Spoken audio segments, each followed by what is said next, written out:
they have a close bond, and it's really that bond that sort of propels him into the rest of the story. You know, the fact that she's so deeply affected by the murder that happened, and he is trying to find ways to come to terms with that and come to terms with the case, and to find some resolution to it. They are a unit when he's here, and it's sort of a testament to their affection for each other that he can never let it go, and that it becomes a total obsession to him.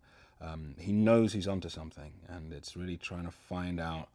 what it is and who's to blame and what the full ramifications are for what happened.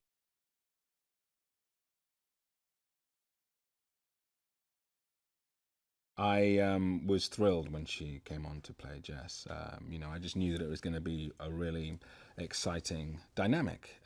and you know, she captures those that sense of the easier dynamics of friendship and camaraderie are so available to her, and then the really complicated dramatic dynamics are also so accessible to her as an actress, and so she really plays the balance of those two things so well.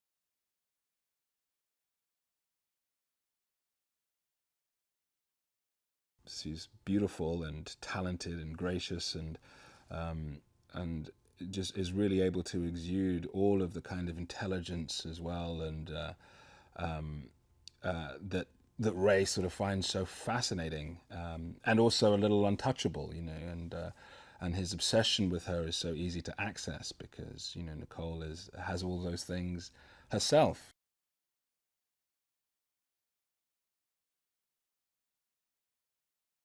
Part of the dynamics that they're dealing with is that there's no, apart from Marsden, you know, there's no other out and out bad person, bad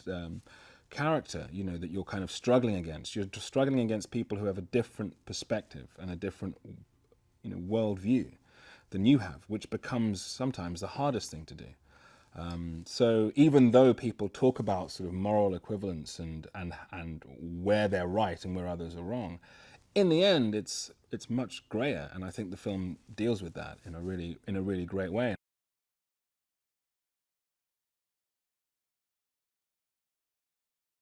He's really all over it, and deeply involved in it, and specific and meticulous in a great way. And as a director, he's able to also let go of certain things and let characters and actors sort of find their own moments, and is always part of the dialogue and part of the discussion about moments and character development and story arc, and that's been a really great part of it and has been fun as well.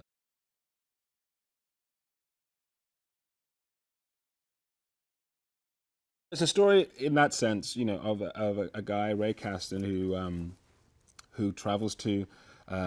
Los Angeles just after 9/11 and is involved, you know, in a murder case, and the case and trying to rectify the case takes 13 years,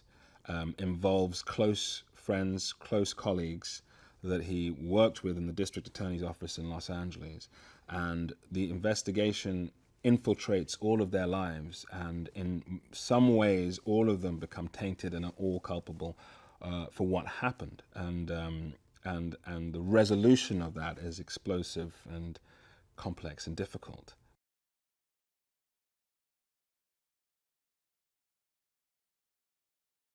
They're all traps, you know, in this murder, and it's a question of what the nature of redemption is going to be.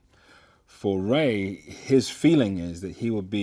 will feel a sense of redemption, a sense of freedom once the case is solved, once he has found Marsden and finally been able to, through the machinery, through the official machinery, put him away. To Jess, that makes no sense, you know, in a sense that it's that she knows that because of the nature of how slippery it is within this circumstance, it's that kind of justice is never going to be found.